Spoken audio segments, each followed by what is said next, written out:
প্রিয় শিক্ষার্থীরা, আজকের অনাকাঙ্ক্ষিত বিঘ্নের জন্য আমি অনেক অনেক বেশি সরি। আর আমি অবশ্যই তোমাদেরকে কথা দিয়েছিলাম যে আমি আজকে তড়িৎ রসায়নের প্রথম ক্লাসটা ফুল করাই দিব, বাট যেহেতু বিঘ্নের কারণে ক্লাসটা নিতে পারি না, তাই আমি আজকে রেকর্ড দিয়ে দিচ্ছি। এবং সবথেকে গুরুত্বপূর্ণ বিষয় হচ্ছে তোমরা অবশ্যই রেকর্ড ক্লাসটা করে ফেলবে, কারণ এটার মধ্যে প্রথম ক্লাসের পুরো বেসিক জিনিসটা নিয়ে আসছি এবং এই ক্লাসটা করলেই তুমি বাকি সব ক্লাসগুলো স্টেপ বাই স্টেপ বুঝতে পারবে। আর যারা যারা লাইভ ক্লাসে ছিলে তাদের সবাইকে অনেক বেশি ধন্যবাদ, আমাকে সাপোর্ট করার জন্য ধন্যবাদ। আশা করি নেক্সট বার থেকে তোমরা সেম এনার্জি নিয়ে আমাকে ঠিক প্রতিবারের মধ্যে সাপোর্ট করে যাবে। সো আমরা ক্লাসে একটু চলে যাই।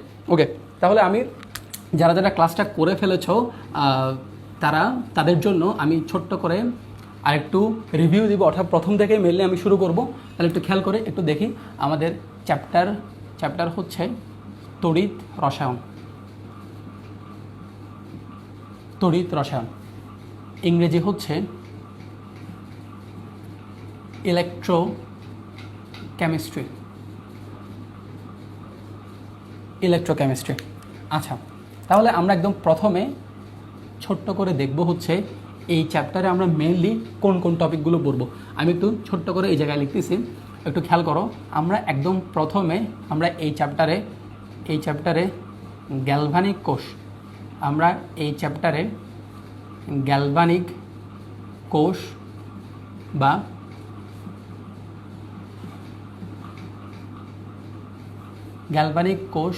বা তড়িৎ রাসায়নিক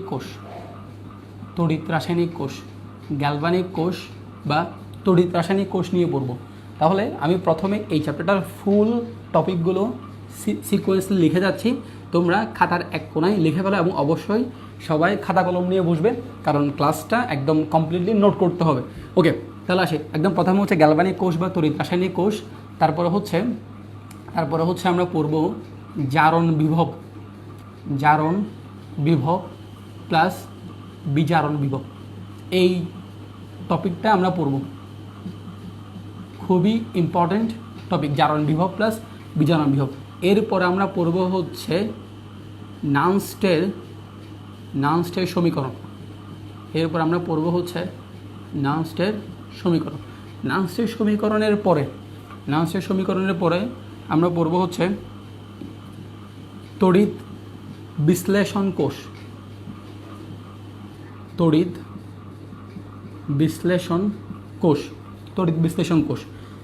বিশ্লেষণ কোষের পরে আমরা পড়ব হচ্ছে ফ্যারাডের সূত্র পড়ব, এবং ফ্যারাডের সূত্রের পরে আমরা পড়ব হচ্ছে তড়িৎ পরিবাহিতা।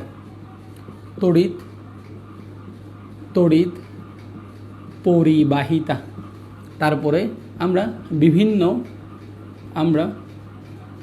বিভিন্ন কোষের গঠন নিয়ে পড়ব। ঠিক আছে, তাহলে গ্যালভানিক কোষ, জারণ বিভব, বিজারণ বিভব, নানস্টের সমীকরণ, তড়িৎ বিশ্লেষণ কোষ, ফ্যারাডের সূত্র, তড়িৎ পরিবাহিতা, আর হচ্ছে বিভিন্ন কোষের গঠন। তাহলে এটা হচ্ছে আমার পুরো চ্যাপ্টারের রোড ম্যাপ। অর্থাৎ এই জিনিসগুলো আমরা যদি ফুল কমপ্লিট করে ফেলতে পারি তাহলে আমাদের তড়িৎ রসায়নটা 100% শেষ হয়ে যাবে। ওকে, তাহলে এখানে আমি যেগুলো লিখেছি এগুলো ক্লাস সংখ্যা না, এগুলো হচ্ছে টপিকের নাম, অর্থাৎ এখানে বিভিন্ন টপিক থাকবে, 2-3টা ক্লাস পর্যন্ত যাবে। ওকে, সো আমরা আজকে শুরু করব আমাদের প্রথম টপিকটা দিয়ে। প্রথম টপিকটা শুরু করার আগে আমি তড়িৎ রসায়নের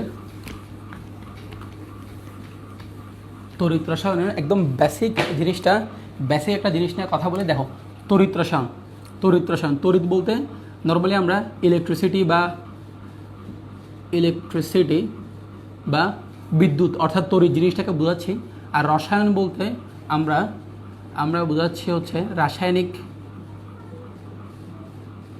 রাসায়নিক বিক্রিয়া বা কেমিক্যাল রিঅ্যাকশন।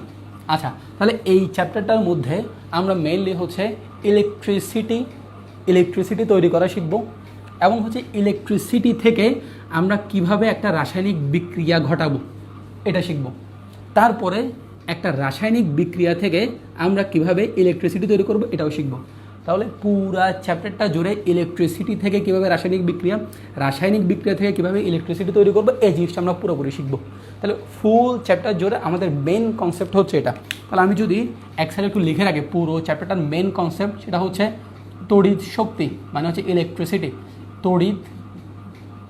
তড়িৎ শক্তি থেকে রাসায়নিক বিক্রিয়া মানে হচ্ছে রাসায়নিক শক্তি। আমরা তড়িৎ শক্তি থেকে রাসায়নিক শক্তি তৈরি করব। ঠিক তেমনই রাসায়নিক শক্তি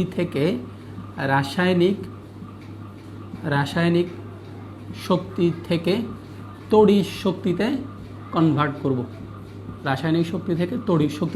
করব।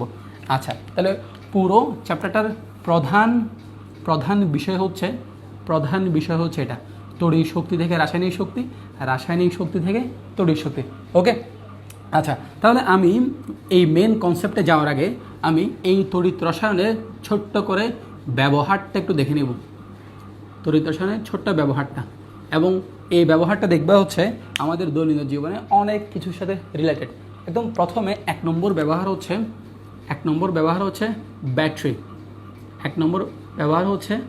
ব্যাটারি। আমরা দৈনন্দিন জীবনে ব্যাটারি সবাই ইউজ করি, আমাদের বিভিন্ন কাজে এই ব্যাটারিটা লাগে। যেমন তুমি এখন যে ফোন দিয়ে দেখছো সেটার জন্য অবশ্যই ব্যাটারি লাগবে, ঠিক আছে? আর কোথায় লাগে ব্যাটারি দেখো তো, আমাদের মোবাইল ফোনে ব্যাটারি লাগে, ঠিক আছে? কেউ যদি ল্যাপটপ বা কম্পিউটার দিয়ে দেখো তাহলে সেখানেও লাগছে, ল্যাপটপে লাগতেছে, ঠিক আছে? তারপরে কোথায় লাগবে? আইপ্যাডে লাগবে। ওকে, তারপর কই লাগবে? তারপর হচ্ছে কার, ঠিক আছে? আমরা বিভিন্ন ইলেকট্রিক কারটা এখন দেখি, ইলেকট্রিক কারের মধ্যে ইলেকট্রিসিটির মাধ্যমে কারটা চলে, ঠিক আছে? তাহলে ইলেকট্রিক কারের মধ্যে আমার কী লাগতেছে? ব্যাটারি লাগতেছে। ওকে, আচ্ছা, এবং সবথেকে বড় বিষয় হচ্ছে আরেকটা, যেটা অলরেডি তোমাদেরকে আমি বলেছি, সেটা হচ্ছে আমাদের যে হৃদস্পন্দন অর্থাৎ হৃৎপিণ্ডকে সচল রাখার জন্য মাঝে মধ্যে ব্যাটারি দরকার। কখন দরকার? সুস্থ মানুষদের ক্ষেত্রে না, যাদের হৃৎপিণ্ডেও খুব ভালো মতো পাম্প করে না, যাদের হৃৎপিণ্ডের সমস্যা আছে, অর্থাৎ হৃৎপিণ্ড সুস্থ মানুষের মতো তোমার রক্ত পাম্প করতে পারে না, তাদের ক্ষেত্রে আমার কি দরকার? আমার পেসমেকার দরকার হয়, ঠিক আছে? আমার পেসমেকার, তোমরা তোমাদের বায়োলজির মধ্যে এই পেসমেকার নিয়ে একটা টপিক পড়বে, ঠিক আছে? আচ্ছা, তাহলে এই পেসমেকারটাও দরকার হয়। পেসমেকার কী করে? পেসমেকার হচ্ছে এখান থেকে ইলেকট্রিসিটি জেনারেট করে আমার হৃৎপিণ্ডটাকে সচল রাখে, ঠিক আছে? তাহলে চিন্তা করো, এই যে আমার বিভিন্ন যন্ত্রপাতিতে যেমন লাগতে হয়, ঠিক তেমনই একজন মানুষের লাইফ বাঁচানোর জন্য আমার ব্যাটারিটা দরকার। এবং এই ব্যাটারির মেইন কনসেপ্টটা, অর্থাৎ এই ব্যাটারিটা কীভাবে কাজ করে, এটা হচ্ছে আমরা এই তড়িৎ রসায়নের এই কনসেপ্টটার মধ্যে পড়ব। এই দুইটা কনসেপ্টের মধ্যে আমরা পুরো ব্যাটারির কাজটা পড়ে ফেলতে পারবো, ঠিক আছে? তাহলে ব্যাটারি হচ্ছে তড়িৎ রসায়নের কনসেপ্টের উপর বেস করে মেনলি তৈরি হয়েছে। ঠিক তেমনই আরেকটা ইম্পর্টেন্ট হচ্ছে ইলেকট্রোপ্লেটিং। ঠিক তেমনই আরেকটা হচ্ছে কি ইলেকট্রোপ্লেটিংয়ের সংজ্ঞাটা কি? আমি বলি সংজ্ঞাটা। ইলেকট্রোপ্লেটিংয়ের সংজ্ঞা হচ্ছে, আমরা কি করব? আমরা হচ্ছে বেশি সক্রিয় ইলেকট্রোপ্লেটিং মানে কি? তোমরা অলরেডি 9-10-এ পড়ে আসছো, তাহলে আশা করি তোমরা সবাই পারবে। তবে একটু দেখো, বেশি সক্রিয় ধাতুর উপর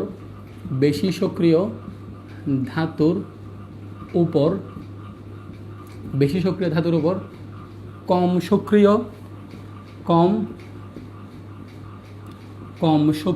ধাতুর প্রলেপ, ঠিক আছে? বেশি সক্রিয় ধাতুর উপর কম সক্রিয় ধাতুর প্রলেপ, এটাই হচ্ছে ইলেকট্রোপ্লেটিং। আমি ছোট্ট করে একটা এক্সাম্পল দিই, যে আমরা আমাদের বাসার মধ্যে চামচ আছে, ঠিক আছে? আমি অলরেডি কিন্তু এর আগে যেটা লাইভ ক্লাস নিয়েছি সেখানে কিন্তু তোমার চেইনের কথা বলেছি। নর্মালি লোহার চেন থেকে আমরা কীভাবে আমরা সেটা গোল্ডের চেন বানাতে পারি। আচ্ছা, আমি এখন চেনের এক্সাম্পল না নিয়ে আমি ডিরেক্ট চামচের এক্সাম্পল দিয়ে বলি। আমাদের বাসায় যে চামচ আছে সেটা কিন্তু নর্মালি লোহার তৈরি, বাট তুমি দেখবে চামচটা যদি নতুন একটা চামচ, ওটা কিন্তু চকচক করে, তুমি তোমার চেহারা দেখতে পাবো, ঠিক আছে? আচ্ছা, তাহলে দেখো, এই যে চামচটা হচ্ছে প্রথমত লোহার তৈরি। এখন এই লোহার তৈরি চামচটা যদি নর্মালি তৈরি করে বাজারজাত করে ফেলে, তাহলে সেখানে দেখবা যে লোহার তৈরি জিনিসগুলোর মধ্যে খুব দ্রুত জং ধরে যায়, মরিচা ধরে যায়। তুমি যেমন তোমার পাশে যে জানলা আছে, জানলার মধ্যে দেখো, জানলার মধ্যে যে লোহার রডগুলো আছে ওখানে কি হয়ে গেছে, জং ধরে গিয়েছে। যদি রং করে দেয় তাহলে সেক্ষেত্রে জং ধরে না, বাট নর্মালি যদি লোহা খোলা অবস্থায় রেখে দেয় সেখানে জং ধরে যায়। কারণ আয়রন Fe বাতাসের অক্সিজেন প্লাস জলীয় বাষ্পের সাথে বিক্রিয়া করে কী করে ফেলে, সেখানে মরিচা তৈরি করে। তাহলে এই যে এই জিনিসটা থেকে রক্ষা পাওয়ার জন্য আমরা কি করি, আমরা হচ্ছে চামচের উপরে একটা সিলভার একটা প্রলেপ দিয়ে দিই। সিলভারের প্রলেপ যখন দিয়ে দিই তখন সেই চামচটার মধ্যে আর জং ধরে না। কেন জং ধরে না? কারণ সিলভারটা হচ্ছে সাধারণত কম সক্রিয় আয়রনের তুলনায়, অর্থাৎ সিলভার বাতাসের বায়ুর সাথে অত বেশি কোনো বিক্রিয়া টিক্রিয়া করে না, যার ফলে সেখানে কোনো জং ধরার কোনো চান্স নাই। তাহলে সিলভারটা হচ্ছে কম সক্রিয়, অর্থাৎ এই যে এখানে চামচ, ঠিক আছে, এটা হচ্ছে লোহার চামচ, এবং এই লোহার চামচের উপর, এই যে লোহার চামচের উপর আমরা প্রলেপ দিয়ে দিয়েছি, কার আমরা সিলভারের প্রলেপ দিয়ে দিয়েছি। তাহলে সিলভারের যখন প্রলেপ দিয়ে ফেললাম, সিলভারটা কিন্তু বাতাসের অক্সিজেন বা জলীয় বাষ্পের সাথে কিন্তু কী করে না, বিক্রিয়া করে না, যার ফলে এখানে কোনো জং ধরার কোনো কি নাই, চান্স নাই। তাহলে এটা হচ্ছে ইলেকট্রোপ্লেটিং। ওকে, আচ্ছা, তাহলে আসি। তাহলে দেখো আমরা এই তড়িৎ রসায়নের দুইটা খুবই গুরুত্বপূর্ণ ব্যবহার। একটা হচ্ছে ব্যাটারি, দেখো আমরা কোথায় কোথায় ব্যবহার করি আমাদের দৈনন্দিন জীবন থেকে শুরু করে একদম পেসমেকার পর্যন্ত। এরপর হচ্ছে ইলেকট্রোপ্লেটিংয়ের ক্ষেত্রেও আমরা কী করি, আমাদের তড়িৎ রসায়নের কনসেপ্টটা কাজে লাগে। তাহলে দেখো আমি এখন তড়িৎ রসায়নের মেইন বেসিক পার্টে ঢোকার আগে আমি ছোট্ট দুইটা পয়েন্ট নিয়ে কথা বলবো। একটা হচ্ছে স্পন্টেনিয়াস প্রসেস,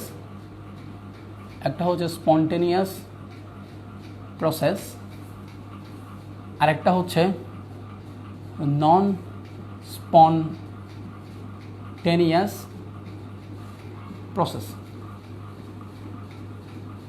স্পন্টেনিয়াস মানে হচ্ছে স্বতঃস্ফূর্ত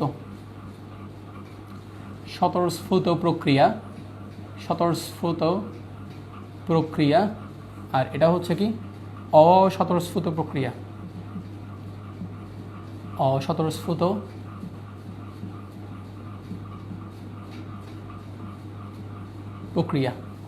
একটা হচ্ছে স্বতঃস্ফূর্ত প্রক্রিয়া, একটা হচ্ছে অস্বতঃস্ফূর্ত প্রক্রিয়া। আমি ছোট্ট করে যদি একটা এক্সাম্পল দিই, এই যে দেখো স্বতঃস্ফূর্ত প্রক্রিয়ার যে একটা এক্সাম্পল দিই, এটা হচ্ছে পাহাড়ের উপর থেকে ঝর্ণা নিচ দিয়ে চলে আসে, মানে নিচের দিকে চলে আসে। ঝর্ণা কোথায় আসে? নিচের দিকে আসে, ঠিক আছে, ঝর্ণা নিচের দিকে আসে। আমরা কিন্তু এরকম কোনোদিন দেখি না যে নিচ থেকে ঝর্ণা উপরের দিকে আছে। তাহলে সাধারণত ঝর্ণা উপর থেকে আসবে, এটা হচ্ছে তার জন্য স্পন্টেনিয়াস প্রক্রিয়া। কিন্তু আমি যদি কোনো কারণে এই নিচ থেকে পানি যদি উপরে তুলে ফেলতে পারি, অর্থাৎ স্পন্টেনিয়াস প্রসেসটাকে যদি আমি এই নন স্পন্টেনিয়াস প্রসেসে পরিণত করতে পারি, অস্বতঃস্ফূর্ত প্রক্রিয়া পরিণত করতে পারি, তাহলে আমার অবশ্যই বাইরে থেকে কী দেওয়া লাগবে, ফোর্স দেওয়া লাগবে। যেমন আমরা এই যে বাসাবাড়ির মধ্যে যে মোটরটা ইউজ করি, ঠিক আছে, মোটরের মধ্যে আমরা কী তুলি, আমরা মোটরের মাধ্যমে পানি উপরে তুলি, ঠিক আছে, মাটির নিচ থেকে এই যে আমরা কী করি, এই যে আমরা পানি আমরা উপরে পানি তুলি, ঠিক আছে। তো তুমি চিন্তা করো, আমার এই যে পানি হচ্ছে মাটির নিচে আছে, নিচ থেকে আমি পানিগুলো উপরে তুলছি, অর্থাৎ একটা অস্বতঃস্ফূর্ত বিক্রিয়া ঘটাচ্ছি, কার মাধ্যমে? এই যে মোটরের মাধ্যমে। ওকে, তাহলে এই যে মোটরের মাধ্যমে ঘটালাম, অর্থাৎ আমি এখানে কী দিলাম, আমি এখানে এক্সট্রা একটা ফোর্স দিলাম, যে ফোর্সের কারণে একটা তোমার কি হলো, তোমার একটা অস্বতঃস্ফূর্ত বিক্রিয়া আমি ঘটাই ফেলতে পারছি। তাহলে এই যে নন স্পন্টেনিয়াস প্রসেসকে আমি ফোর্সের মাধ্যমে কিন্তু আমি কিসে পরিণত করতে পারছি, আমি কাজে পরিণত করতে পারছি, ঠিক আছে। তাহলে এখন দেখি এই যে ভাইয়া স্পন্টেনিয়াস প্রসেস আর নন স্পন্টেনিয়াস প্রসেস, এই দুইটা এই যে তড়িৎ রসায়নের সাথে কীভাবে সংযুক্ত, তাহলে একটু দেখি। আমি যদি এখানে প্রথমত স্পন্টেনিয়াস প্রসেসের একটা এক্সাম্পল নেই, অর্থাৎ ধরো এমন একটা বিক্রিয়া এ থেকে বিতে যায়, এবং বিক্রিয়াটা তুমি যদি পাত্রের মধ্যে এটা যদি রেখে দাও, পাত্রের মধ্যে যদি ধরো তুমি যদি কোনো একটা বিক্রিয়ক এ রাখো, সে অটোমেটিক বিতে পরিণত হয়ে যায়। তাহলে এই ক্ষেত্রে এটা হচ্ছে একটা স্পন্টেনিয়াস প্রসেস, একটা বিক্রিয়া। কিন্তু তুমি যদি ধরো সি একটা বিক্রিয়ক, যেটাকে তুমি পরিণত করতেছো কিসে, ডিতে পরিণত করতেছো, এবং এই ডিতে পরিণত করতে তোমার এক্সট্রা তাপ দেওয়া লাগছে।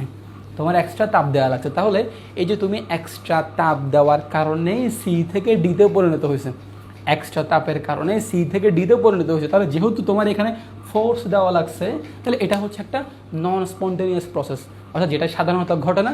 তুমি কোনো কিছু ফোর্সের মাধ্যমে এই জিনিসটা তুমি কী করতে পারছো, এই জিনিসটা তুমি ঘটাইতে পারছো। এখন আসি আমরা প্রথমে এই যে স্পন্টেনিয়াস প্রসেস এটা একটা ছোট্ট একটা এক্সাম্পল নিব, কীভাবে এক্সপেরিমেন্টের মাধ্যমে একটা এক্সাম্পল নিব। দেখো এক্সপেরিমেন্ট আমরা করি, আমরা এক্সপেরিমেন্টটা কীভাবে করব, আমরা হচ্ছে একটা পাত্র নিব, এই যে একটা পাত্র নিলাম, ঠিক আছে। পাত্রের মধ্যে কি আছে, পাত্রের মধ্যে দ্রবণ আছে। দেখো দ্রবণটা হচ্ছে কিসের দ্রবণ, দ্রবণটা হচ্ছে কপার সালফেটের দ্রবণ, ঠিক আছে, কপার সালফেটের দ্রবণ। তাহলে তোমরা বুঝাই বলছো এটা হচ্ছে তুতের দ্রবণ। তাহলে এর কালারটা কেবল কাটা নীল হবে, আমরা যেই কাপড় ধুই না নীল টিল দিয়ে, ওটাই হচ্ছে এটা, ঠিক আছে। তাহলে এই যে এখানে যে আমি কপার সালফেটের দ্রবণ নিয়েছি, যদিও আমরা জানি তুতের সঙ্গে copper sulphate into 5s2, but আমি এখানে তার মেইনলি কপার সালফেট সংকেতটাই লিখলাম। তাহলে এই যে তুত, ঠিক আছে, তুত কিন্তু নীল হওয়ার মেইন রিজনটা হচ্ছে এই কপার সালফেটের মধ্যে কপার 2+ আয়নের কালারটা, অর্থাৎ এর থেকে যে লাইটটা বিকৃত হয় সেটার কালার হচ্ছে কি, সেটার কালার হচ্ছে নীল। তাহলে মেইন রিজন হচ্ছে কপার 2+ এর কারণে এই যে এই দ্রবণের কালারটা হচ্ছে নীল, যদি আমি কালো কলম দিয়ে আঁকছি, বাট এমনিতে নীল।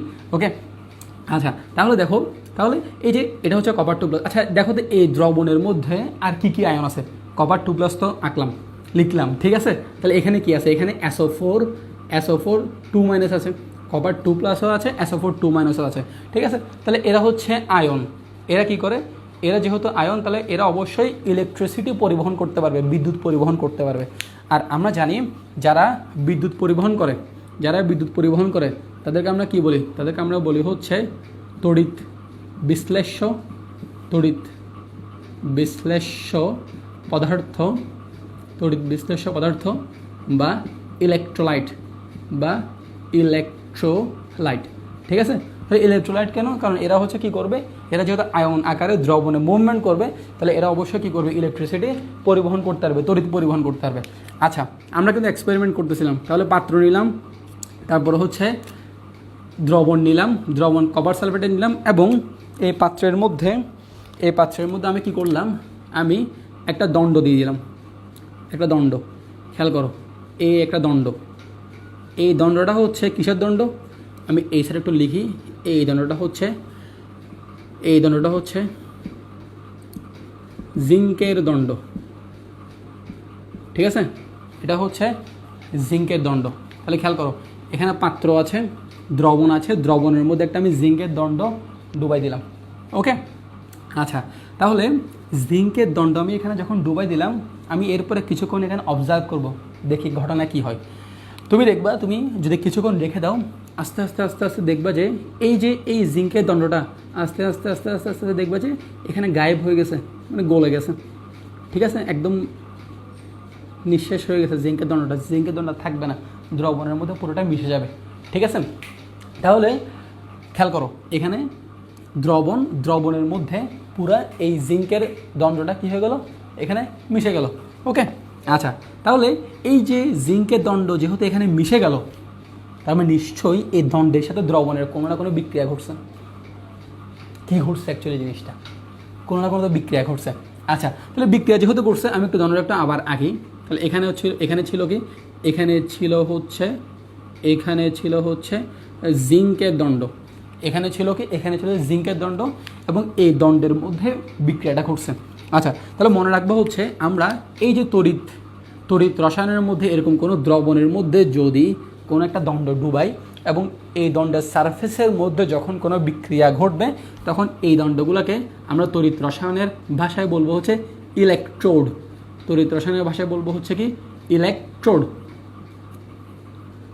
ইলেকট্রোড, ওকে, আমরা বলবো হচ্ছে ইলেকট্রোড, ঠিক আছে। আচ্ছা তাহলে এটা হচ্ছে জিঙ্কের দণ্ড বা জিঙ্কের ইলেকট্রোড, আর এখানে দ্রবণ বা ইলেকট্রোলাইট হিসেবে আছে কি আমার কপার 2+ আর SO4 2-। তাহলে এখানে এই যে আমরা যে অবজারভেশনটা করলাম, অবজারভেশনের ফলে আমরা দেখতে পারলাম যে জিঙ্কের দণ্ডটা এখানে ডুবে গেছে, অর্থাৎ জিঙ্কের দণ্ডটা এখানে গলে গেছে। এটা ছাড়াও এখানে আরও কিছু পরিবর্তন হবে। কীরকম পরিবর্তন হবে, আমি যদি একটু আমি যদি একটু এই সাইডে লিখি, একদম প্রথমে অবজারভেশন বা পর্যবেক্ষণ, আমরা কি কি পর্যবেক্ষণ করলাম, আমরা পর্যবেক্ষণ কি করলাম, ঠিক আছে, আমরা কি পর্যবেক্ষণ করলাম। একদম প্রথমে এক নম্বর পর্যবেক্ষণ হচ্ছে জিঙ্কের দণ্ড,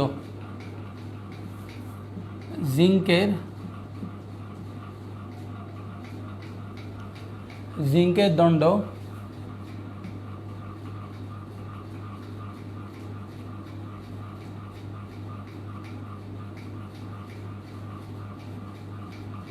গলে যাওয়া বা নিঃশেষ হয়ে যাওয়া, ঠিক আছে।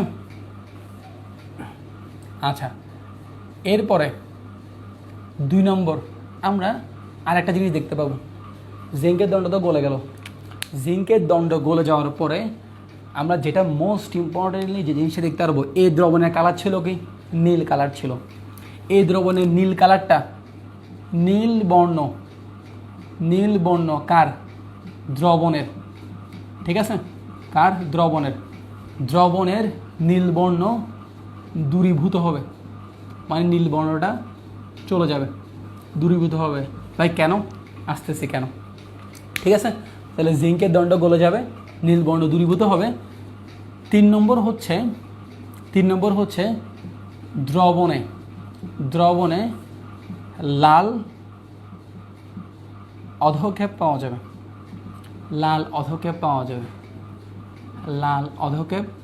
পাওয়া যাবে। ভাই কিসের অধক্ষেপ, আসতেছি, দ্রবণে লাল অধক্ষেপ পাওয়া যাবে। এবং সবথেকে আরও একটা গুরুত্বপূর্ণ বিষয় হচ্ছে, আমি যদি এই দ্রবণের মধ্যে কোনো একটা যদি থার্মোমিটার দিয়ে দিই, আমি যদি এই দ্রবণের মধ্যে একটা যদি থার্মোমিটার দিয়ে দিই, তাহলে দেখবো হচ্ছে থার্মোমিটারের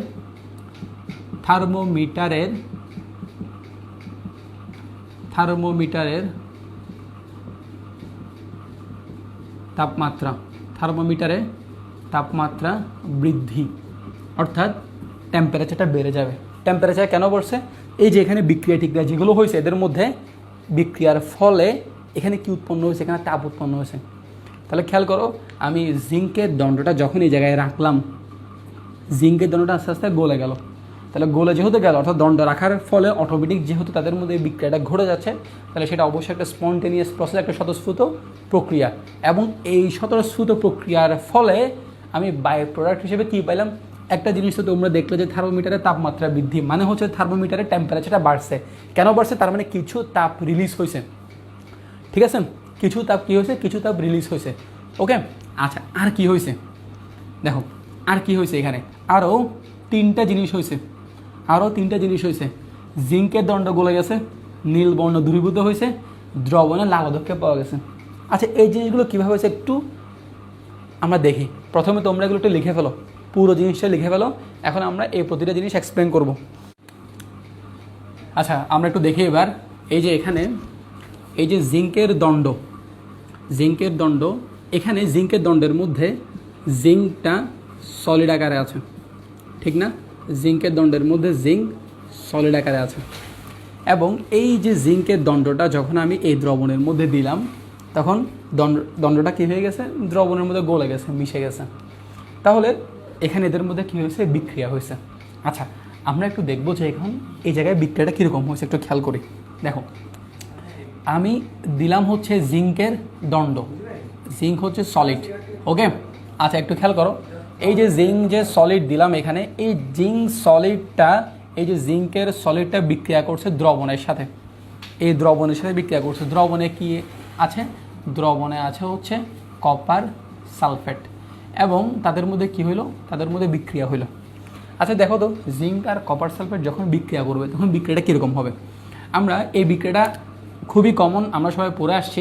একটু দেখো, জিঙ্ক সক্রিয়তা সিরিজে কপার সালফেটের অর্থাৎ কপারের উপরে, তো যার কারণে জিঙ্ক কী করবে, এই জিঙ্ক এখানে গিয়ে কপারটাকে বলবে যে তুই সর, আমি সালফেটের সাথে যুক্ত হবো, কারণ জিঙ্ক হচ্ছে বেশি পাওয়ারফুল, বেশি শক্তিমান।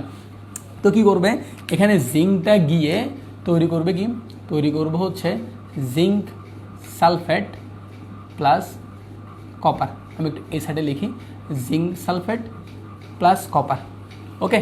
জিঙ্ক সালফেট প্লাস কপার তৈরি করছে।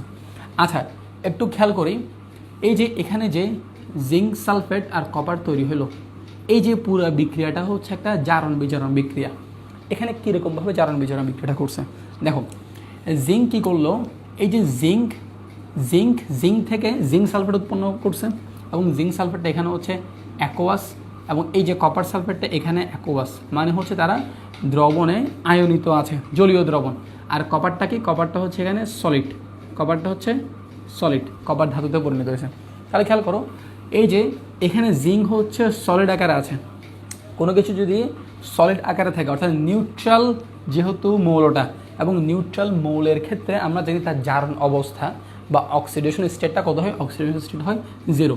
আচ্ছা, এখন অক্সিডেশন স্টেট জিনিসটা কি, এই জিনিসটা আমরা অন্য ক্লাসে, এবং সবথেকে বেশি হচ্ছে আমাদের যে পরিমাণগত রসায়ন চ্যাপ্টারটা আছে, ওই চ্যাপ্টারের মধ্যে খুব ভালো করে এক্সপ্লেন করা হয় অক্সিডেশন স্টেট বা জারণ অবস্থা বা জারণ সংখ্যা জিনিসটা কি। ঠিক আছে, তাহলে এই যে দেখো, এখানে জিঙ্ক হচ্ছে, জিঙ্কের জারণ সংখ্যা হচ্ছে 0। এখানে জিঙ্ক সালফেটের মধ্যে জিঙ্কের জারণ মান হচ্ছে +2। কপার সালফেটের মধ্যে কপারের জারণ সংখ্যা হচ্ছে +2। আর এই যে এই কপার যে সলিড, এটা যেহেতু সলিড, একটা নিউট্রাল একটা মৌল, এই জন্য এর জারণ সংখ্যা কত, 0। আচ্ছা, এখন যদি আমরা দেখি, এই যে এখানে জিঙ্ক 0 থেকে কি হইলো, জিঙ্ক 0 থেকে +2 হইলো। ঠিক আছে, জিঙ্ক 0 থেকে +2 হলো, তো 0 থেকে +2 হওয়া মানে অক্সিডেশন নাম্বার 0 থেকে +2 মানে বাড়ছে। আর আমরা জানি অক্সিডেশন নাম্বার বাড়া মানে হচ্ছে জারণ, অক্সিডেশন নাম্বার বাড়া মানে হচ্ছে জারণ।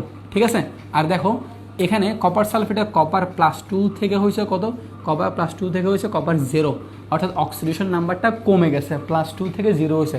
এবং আমরা জানি অক্সিডেশন নাম্বার কমা মানে হচ্ছে কি, কমা মানে হচ্ছে বিজারণ। ঠিক আছে, একটা জারণ আর একটা হচ্ছে কি, এটা হচ্ছে বিজারণ। আচ্ছা, তাহলে খেয়াল করো, এই যে এই পুরো বিক্রিয়াটা হচ্ছে একটা জারণ বিজারণ বিক্রিয়া। জিঙ্ক গিয়ে কপারকে ধাক্কা মেরে সরাই দিয়েছে, বলছে আমি এখানে বসবো, জিঙ্ক সালফেট আকারে বসে গেছে, প্লাস কপার সলিড আকারে তৈরি হয়ে গেছে। ঠিক আছে, আচ্ছা, তাহলে একটা খেয়াল করো, এই জায়গায় এই বিক্রিয়াটা ঘটছে। এই যে জিঙ্ক দণ্ডটা দ্রবণের মধ্যে অ্যাকোয়াস হয়ে গিয়েছে, আয়নিত হয়ে গেছে জিঙ্ক সালফেট আকারে, এবং এই দ্রবণের মধ্যে কিছু সলিড কপার পাওয়া গেছে, এবং এই সলিড কপারটার নিচে সলিড যেহেতু, সে এখানে অধক্ষেপ হিসেবে পড়ে থাকবে, অধক্ষেপ হিসেবে পড়ে থাকবে। তাহলে খেয়াল করো, আমাদের এই যে দ্রবণটা, এই যে দ্রবণটা, দ্রবণের কালার ছিল হচ্ছে নীল। কেন নীল ছিল, কারণ সেখানে কপার 2+ ছিল, এবং এই কপার 2+ হয়ে গেছে কত, কপার 0, মানে কপার সলিডও হয়ে গেছে। তার মানে এই যে দ্রবণের নীল কালারটা আর থাকবে, থাকবে না, কারণ কপার +2 থেকে 0 হয়ে গেছে। এরপরে কপার যেখানে সলিড হইল, এই যে সবথেকে মজার বিষয় হচ্ছে সলিড কপারের কালার হচ্ছে লাল। এই কারণেই আমরা দ্রবণের নিচে কি পাই, রেড পিপিটি, মানে লাল অধক্ষেপ পাই, লাল অধক্ষেপ পাই, কারণ এখানে কি জমছে, এখানে এই যে কপার ধাতু আকারে জমে গেছে। ওকে, আচ্ছা, তারপরে তাহলে দেখো, জিঙ্ক দ্রবণে আয়নিত জিঙ্ক সালফেট হয়ে গেছে, আর কপার সালফেট থেকে আমরা কি পাইলাম, আমরা কপার পাইলাম। তাহলে এই যে পুরো বিক্রিয়াটা যে ঘটলো, বিক্রিয়াটা ঘটার কারণে স্বতঃস্ফূর্তভাবে যেহেতু ঘটেছে, এখানে এনার্জি রিলিজ হয়েছে, অর্থাৎ তাপ উৎপন্ন হয়েছে, যার কারণে আমরা এই যে টেম্পারেচারের, এই যে থার্মোমিটারের মধ্যে টেম্পারেচারটা কী হয়েছে, বেড়ে গেছে।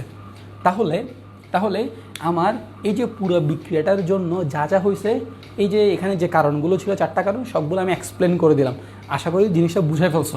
ওকে, আচ্ছা, এখন দেখো, এখন আলটিমেটলি আমি এই জিঙ্কের দণ্ডটা এই দ্রবণের মধ্যে ডুবাইলাম, বিক্রিয়া হইল, তাপ উৎপন্ন হইল, তাহলে মোটামুটি আমার কাজ শেষ। কিন্তু আমার এই যে এখন যে বিক্রিয়াটা করলাম, এই বিক্রিয়াটা করে আমার লাভ কী হয়েছে, আমার লাভ আমি দেখতেছি একটাই, শুধুমাত্র এখানে তাপ উৎপন্ন হয়েছে। আর একটা লাভ চাইলে করতে পারো, যে তুমি যদি কিছু টাকা পয়সা কামাইতে চাও, তাহলে তুমি বাণিজ্য মেলায় গিয়ে এই যে এরকম একটা কপার সালফেটের পাত্র নিয়ে, একটা পাত্র নিবে, পাত্রের মধ্যে কপার সালফেট থাকবে, সেখানে তুমি জিঙ্কের দণ্ড একটা ডুবো, বা কিছুক্ষণ পরে মানুষকে দেখাবো যে দণ্ডটা এখানে গায়েব হয়ে গেছে, অর্থাৎ দণ্ডটা এখানে ডুবে গেছে, ভ্যানিশ হয়ে গেছে। তাহলে তুমি ইনভিজিবল জিনিসপত্র দেখে কিছু টাকা পয়সা ইনকাম করতে পারো, এটাই আর কি, আর বেশি কিছু লাভ নয়। তাহলে দেখো, এই যে আমরা এখানে একটা বিক্রিয়াটা করে এখান থেকে কিছু এনার্জি রিলিজ করছি, কিছু তাপ পাইছি, তাহলে আমাদের আলটিমেট লাভ হচ্ছে তাপ উৎপন্ন করা, এতটুকু পর্যন্ত লাভ।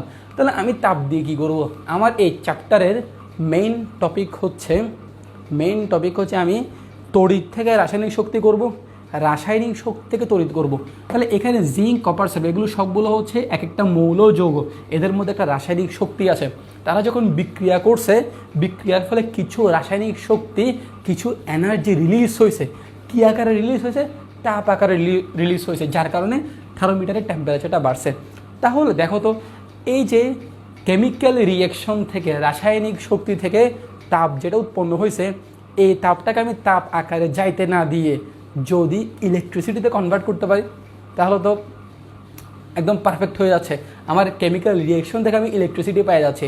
এখন কেমিক্যাল রিয়াকশন থেকে তাপ উৎপন্ন হচ্ছে, সেই তাপটাকে আমরা যদি তাপ আকারে যাইতে না দিই, ইলেকট্রিসিটিতে কনভার্ট করে ফেলতে পারি, তাহলে আমাদের কাজটা হয়ে যাবে। ওকে, তাহলে এবার একটু দেখি, তাহলে একটু জিনিসটা দেখি, একটু জিনিসটা খেয়াল করি। এই যে এখানে, এই জায়গায় এখানে কি হয়েছে অ্যাকচুয়ালি, এইখানে অ্যাকচুয়ালি কি হয়েছে খেয়াল করো। এই যে পুরা এই পাত্রটার মধ্যে কেমিক্যাল রিয়াকশনের ফলে তাপ উৎপন্ন হয়েছে, এবং এই তাপটা আমরা থার্মোমিটারের মাধ্যমে বুঝে ফেলছি এখানে তাপ উৎপন্ন হয়েছে। তাহলে দেখো তো এই যে রাসায়নিক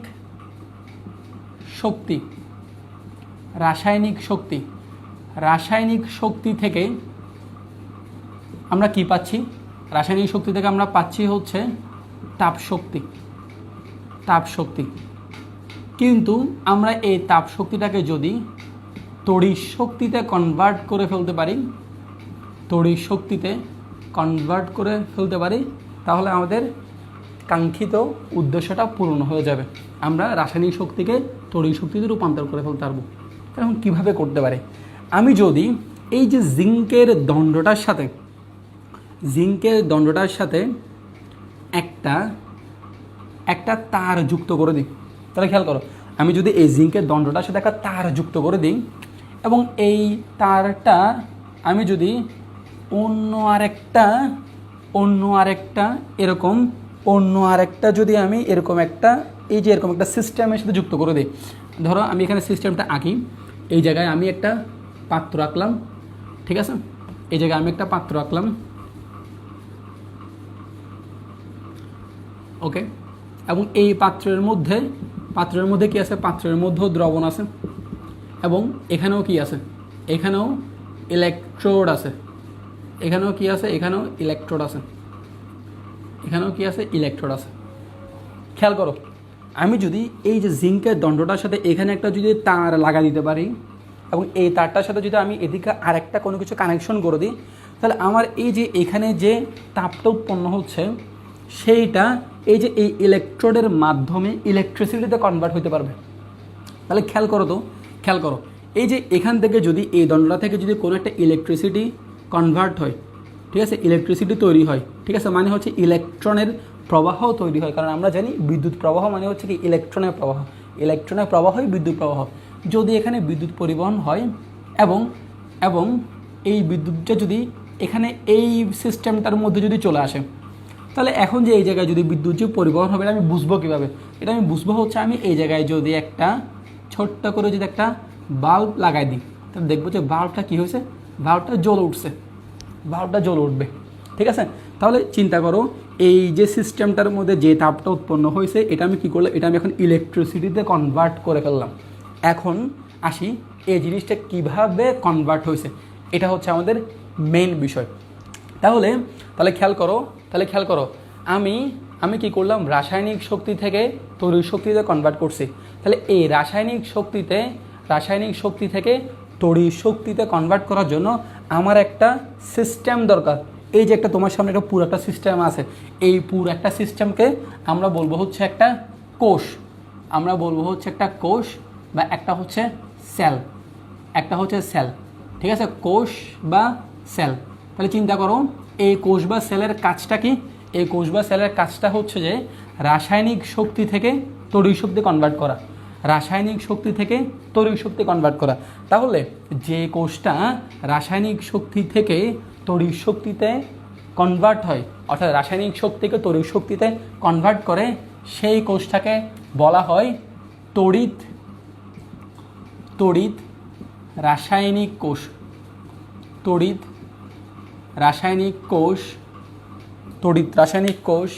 বা বা ইলেকট্রোকেমিক্যাল সেল, তড়িৎ রাসায়নিক কোষ বা ইলেকট্রোকেমিক্যাল সেল। ওকে, তাহলে ইলেকট্রোকেমিক্যাল সেলের মেন কাজ হচ্ছে রাসায়নিক শক্তিকে তড়িৎ শক্তিতে কনভার্ট করা। তাহলে আজকে আমরা একটা খুবই ইম্পর্ট্যান্ট একটা ইলেকট্রোকেমিক্যাল সেল বা তড়িৎ রাসায়নিক কোষ নিয়ে পড়বো, যেটার মেন কাজ হচ্ছে রাসায়নিক শক্তিকে কী করা, তড়িৎ শক্তিতে কনভার্ট করা। তাহলে সবাই উপরে হেডলাইন দাও, তড়িৎ রাসায়নিক কোষ বা ইলেকট্রোকেমিক্যাল সেল, তড়িৎ রাসায়নিক কোষ বা ইলেকট্রোকেমিক্যাল সেল। ঠিক আছে, ইলেকট্রোকেমিক্যাল সেল। ওকে, তাহলে আসি তড়িৎ রাসায়নিক কোষ বা ইলেকট্রোকেমিক্যাল সেল।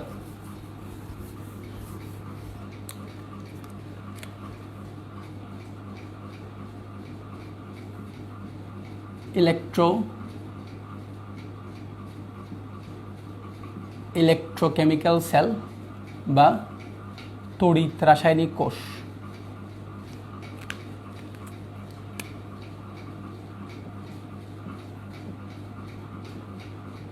বা তড়িৎ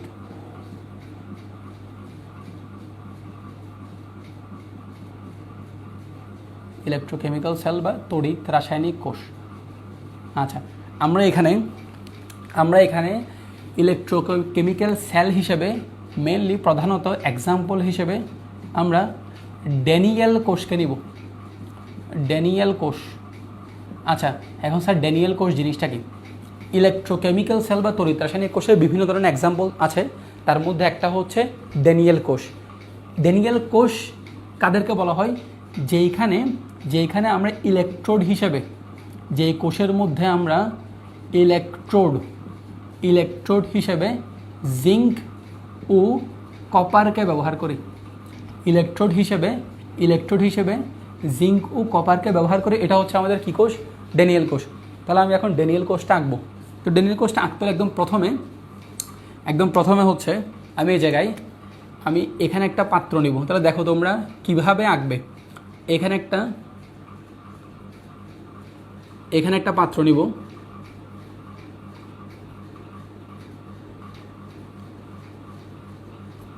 ঠিক আছে? এখানে একটা পাত্র নিব, এই জায়গায় একটা পাত্র নিব।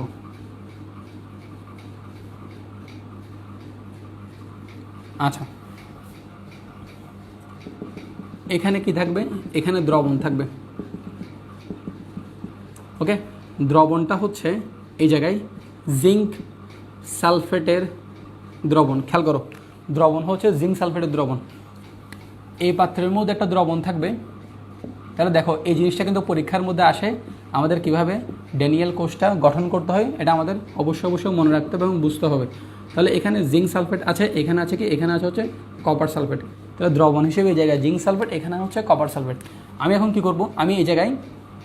এখানে দণ্ড দিব। দণ্ড অলরেডি আমরা পড়ে ফেলেছি। এই যে এখানে যে দণ্ডটা আমি দিছি, এই দণ্ডটাকে আমরা কি বলি? এই দণ্ডটাকে আমরা বলি হচ্ছে ইলেকট্রোড। আর যে এখানে যে তড়িৎ বিশ্লেষ্যগুলো ইউজ করলাম, এখানে কি তড়িৎ বিশ্লেষ্য ইউজ করলাম? জিঙ্ক 2+ আর SO4 2-, এদেরকে আমরা বলি কি? ইলেকট্রোলাইট বা তড়িৎ বিশ্লেষ্য। কারণ তারা কী করে? তারা ইলেকট্রিসিটি পরিবহন করে। এই যে দণ্ডটা একটু বৃষ্টি হয়ে গেছে, এই একটু সোজা করে দিই, ঠিক আছে? তোমরা পরীক্ষায় সুন্দর করে সোজা করে রাখবে। ওকে, এখানে একটা দণ্ড, এখানে একটা দণ্ড, ঠিক আছে? দেখো কিভাবে তৈরি করতে হবে। ইলেকট্রোকেমিক্যাল সেল বা গ্যালভানিক সেল তৈরি করবো আমরা, এবং এটার এক্সাম্পল হিসেবে আমরা কী নিলাম? আমরা নিলাম হচ্ছে ড্যানিয়েল কোষকে নিলাম। আচ্ছা দেখো, তাহলে মনে রাখবা, তুমি যে দ্রবণটা নিবা, এখানে তুমি দ্রবণ নিচ্ছ হচ্ছে যে জিঙ্ক সালফেটের। তুমি দ্রবণ যদি জিঙ্ক সালফেটের নাও, তাহলে দণ্ড নিতে হবে জিঙ্ক দণ্ড। আর এখানে যেহেতু কপার সালফেট নিয়েছ, এখানে নেওয়া লাগবে তোমার হচ্ছে কপার দণ্ড, ঠিক আছে? এখানে নেওয়া লাগবে কপার দণ্ড। আচ্ছা, এখন আমরা কি করছিলাম? আমরা হচ্ছে এখন ইলেকট্রিসিটি জেনারেট করার জন্য কি করছিলাম? আমরা হচ্ছে এখানে তাদেরকে তার দিয়ে যুক্ত করে দিয়েছিলাম, এবং এই জায়গায় আমি ছোট্ট করে একটা বাল্ব দিয়েছিলাম। তুমি চাইলে বাল্বও দিতে পারো, অথবা এই যে আমি এখন ফ্যান দিলাম, ফ্যানও দিতে পারো, ঠিক আছে? তাহলে এখান থেকে যদি ইলেকট্রিসিটি যদি জেনারেট হয়, ইলেকট্রিসিটি যদি তৈরি হয়, তাহলে কি হবে?